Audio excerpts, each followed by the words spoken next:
Hello everyone! You're getting a 2-for-1 deal today. Actually, after last week's 20-for-1 video, that doesn't seem as exciting.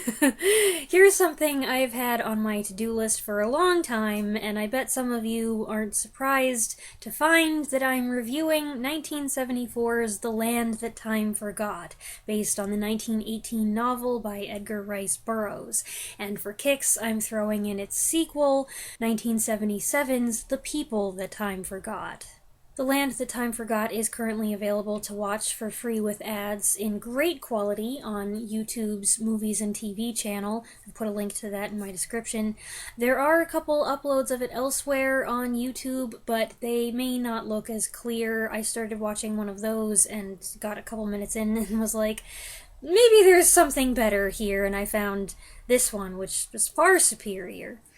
As far as I know, the last time I checked, the sequel is not available on YouTube, but you can watch it for free in equally good quality, but with more ads, on Tubi. It's June 1916. A German U-boat torpedoes and sinks a British ship. Survivors, consisting of 2 civilians, an American man and a British woman, and a handful of crewmen, find themselves lost with little hope of rescue. When the U-boat that attacked them surfaces in a heavy fog, the American leads a takeover of the sub, but the Germans won't give up so easily, and power seesaws between the two parties in the cramped quarters. After dangerous encounters with both British and German ships, they find themselves with only enough supplies to last one more week. They find themselves headed toward a legendary place called Caprona, a volcanic island surrounded by freezing waters. The U-boat shimmies through an underwater passage and emerges in a lush tropical world populated by massive creatures. I saw The Land That Time Forgot 15 or so years ago on Turner Classic Movies, and it left a very favorable impression. I can't remember if I knew beforehand what it was going to be. I don't think so. And it's funny because this is one of those movies where if you go into it knowing nothing, for a good chunk, you'll think it's something else. This, you'll think it's just a war survival movie, and then all of a sudden, there's a dinosaur! What distinguished it for me was that grounded historical setting and the fact that the characters must sublimate their national antipathies, first in the confined U-boat and then on the island, which may look like a paradise, but most of the living things are hostile and they don't care which side of the war you're on, so people have to work together in order to survive. Rewatching it years later, I did find myself thinking, okay, so it's the first 2/3 of the movie that I really like, not so much the later part, but I still feel it's a solid adventure. The characters and the conflicts are well executed, and while the special effects may not be on a Ray Harryhausen level, I say that because I think the movie was inspired by his success, they're not too shabby. The film stars Doug McClure as Bowen Tyler, an intrepid American whose father happened to be a submarine designer, so he knows all the ins and outs of the U-boat. McClure is popular in this genre. I've seen people comment things like, if it's got Doug McClure, I'm in. After this, he starred in 1976's At the Earth's Core, haven't seen that, which also had dinosaurs, plus Peter Cushing and Caroline Munro. Then he appeared in The People That Time Forgot in 77, followed by the lead role in 78's Warlords of Atlantis, haven't seen that either, which also has reptilian monsters and I guess aliens? All 4 of these films were directed by Kevin Connor, who at this point was just starting out. He went on to accumulate a total of 78 directorial credits across nearly 50 years. And he's still with us. The German captain, Captain von Schoenwurz, is played by John McEnery, and he's a man who may be the enemy, but isn't really a bad guy, aside from the whole torpedoing a ship that he knew was carrying civilians thing. He'll do what it takes to maintain command of his U-boat, but he's inclined to be an attentive, courteous host. He's the one who suggests they put their differences aside, form a truce, and work together for their collective good, and he stands by his word. Tyler, as the neutral American, is put in charge of their unplanned expedition, but it's von Schoenwurtz who's the only one to intervene when his smug XO picks a fight with a British officer. That's Dietz, who is not keen on playing nice and letting bygones be bygones. Everybody else, including Tyler, is happy enough to just stand by and watch them try to kill each other, but von Schoenwurtz comes and puts his foot down. Editing Weaselberry here, apparently, according to IMDb's cast and crew list for this movie, John McHenry's dialogue was dubbed, and by none other than German actor Anton Diffring.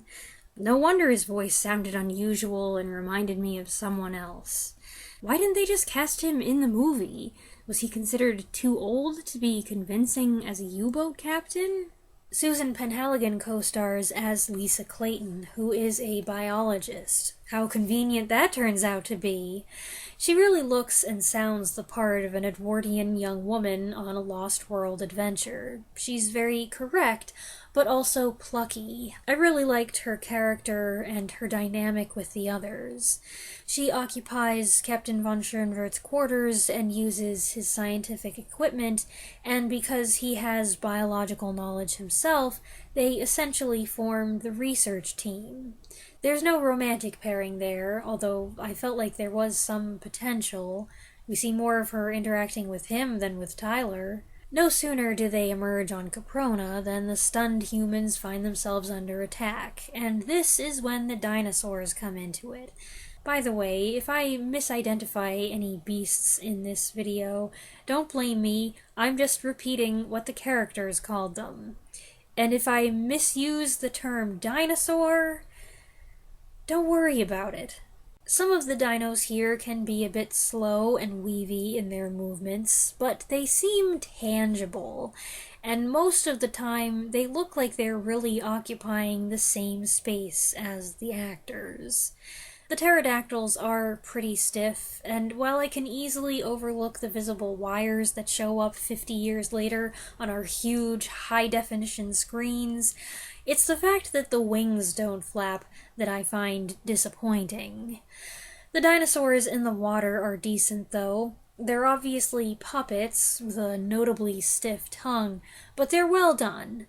There's a sequence with 2 triceratops defending their nest, which includes a violent goring, a good example of the trike's ability to defend itself, and there's a startling moment where a tear rolls down a dying dinosaur's cheek. I mentioned that this is not a Ray Harryhausen film, so who did do the effects? The dinosaur sequences specifically are attributed to Roger Dickon, who just a few years earlier had done special effects on When Dinosaurs Ruled the Earth for Hammer. He also did some work on 2001: A Space Odyssey, but he is best remembered for designing the facehugger and the chestburster for 1979's Alien. As for the rest of the film, it was shot by cinematographer Alan Hume, who also photographed the sequel. Hume has 104 cinematography credits, including a few James Bond films and many Carry On films, but most notably, Return of the Jedi. And the special effects supervisor was Derek Meddings, who did miniatures and models for some of Jerry Anderson's stuff, the Superman movies, some Bond films, and Tim Burton's Batman. The effects aren't all perfect. The animal puppets aren't as fully articulated as perhaps they could have been, but I maintain that the movement is sufficient. They're very well shot, it's very cleverly done, and they've got good color, texture, and sound effects. So I think this is a really good dinosaur movie. Dinosaurs aren't the only inhabitants of the island, however. It's not long before our protagonists clash with some hairy cavemen.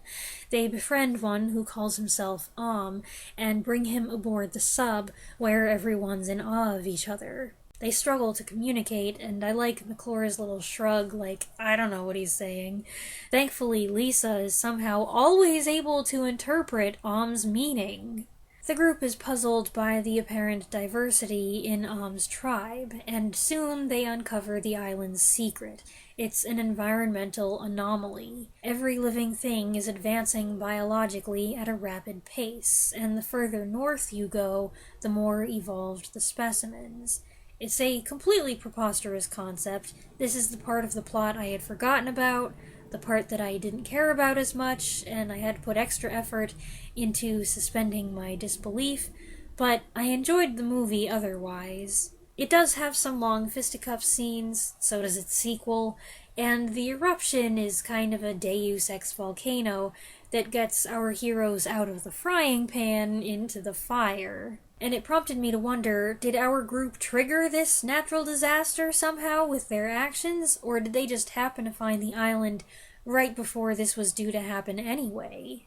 The Land That Time Forgot has since been adapted a couple more times, in 2009 and 2025, that's fresh. The People That Time Forgot, on the other hand, has only been adapted once, and incidentally, the third novel in Edgar Rice Burroughs' Castback trilogy, titled Out of Time's Abyss, has never been adapted for the screen. The path was clear for a sequel, and The People That Time Forgot, released in 1977, picks up right where it should. The canister that Tyler hurled into the sea has been found, as we know from the beginning of the first movie, and now his explorer friend has teamed up with the Royal Navy in a bid to locate the island and rescue him, and see if any of the fantastical things he described can be verified. A small team, led by the American Major, fly over the snowy mountains, and then continue on foot in search of Tyler and Lisa. Doug McClure does return in this film, so spoiler alert, they find him, but he only gets a guest star credit. The lead is played by Patrick Wayne, who I had no idea was in this. It's a funny coincidence that I'm reviewing this so soon after talking about him in Sinbad and the Eye of the Tiger, which came out the same year. Patrick Wayne's swagger and acting style remind me of his father, but watching him here, it occurred to me that his face sometimes actually reminds me of Charlton Heston. It's weird, and I don't expect anybody else to be like, oh yeah, you're right, because even though as soon as I saw this, I couldn't unsee it, when I mentioned it to my mom, she was like, no, you're crazy. His performance is okay, his character is okay, on the flat side, but people aren't really coming to movies like this for character development. Major McBride is accompanied by a British scientist who takes copious notes, and Lady Charlotte, or Charlie, a photojournalist with Princess Leia buns, who engages in passive-aggressive banter with the Major. This provides some comic relief, which the first movie didn't really have. My favorite character, though, was the Major's buddy, an American pilot who stays behind to fix the amphibious plane. Left all alone, except for the pesky pterodactyls, he begins to go a bit nuts, having pretend conversations with the British he's trying to re-establish contact with, and good-naturedly going out of his mind while he waits for people who may never make it back. The explorers, meanwhile, encounter Azure, a bosomy cave woman in full makeup, played by actress and singer-songwriter Dana Gillespie. Azure speaks English and carries a Bowie knife, indications that she knows Tyler, and she is able to reveal that he's been taken away to the city of the Mountain of Skulls, sounds nice, and she agrees to lead them there to try to save him. Did anybody really hear that dialogue, though, or were they too distracted? As you might have guessed by the title, this film focuses more on the various tribes of cavemen, and it's just as well since some of the creatures are iffy. The pterodactyls are still stiff, the stegosaurus looks like papier-mâché, and the cave monster doesn't do much more than waddle back and forth, although the scene where they're trying to get past it does go on for a long time. The serpents in the wall are eerie, though, and they include a neat camera angle showing one dino through the jaws of another. Some of the caveman prosthetics aren't too great either, but they did a good job with the main antagonist tribe. They ride horses, they wear helmets and armor, they kind of look like Mongolians, they wear masks that hide deformities, and they too speak English. They serve this king, the guy from the poster, who is green for some unexplained reason. He's pretty nasty, and he has an odd little urchin who gleefully does his bidding. You know what this character reminded me of? It reminded me of that little rodent guy that hangs around Jabba the Hutt. I know this character's name. It's one of those funny names. It's like really long and then short. Oh, man. It'll come to me. Salacious Crumb? Is that the name of that character? Now I have to look it up. Salacious Crumb. Salacious Crumb. Salacious B. Crumb. A male Kowakian monkey lizard who worked as a jester in the court of the crime lord Jabba Desilagic during the Galactic... Okay, can we just... Give me a picture. Yes! That's it! Oh, wow. Speaking of Star Wars, apparently that buff executioner is Darth Vader's suit actor David Prowse. Unfortunately, none of this was as interesting to me as what happens in the first movie. Plus, I know this will sound trivial to some of you, but there are a lot of snake shots in this part of the movie, and that really put me off.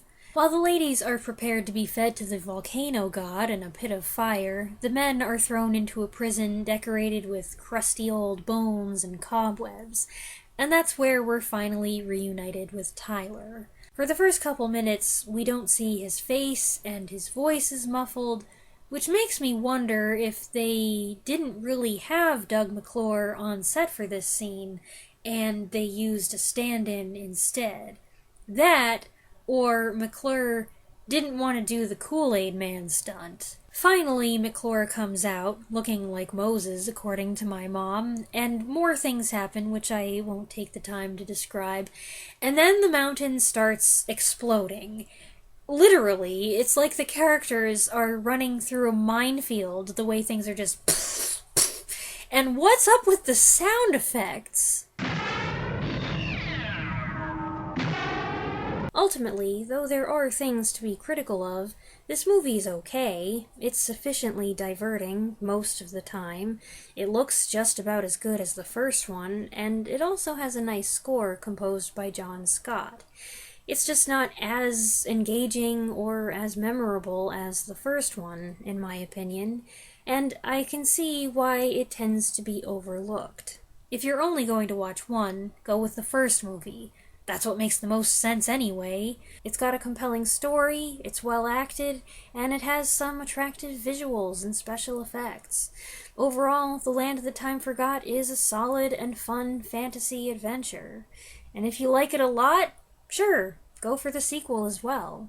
Just watch out for snakes.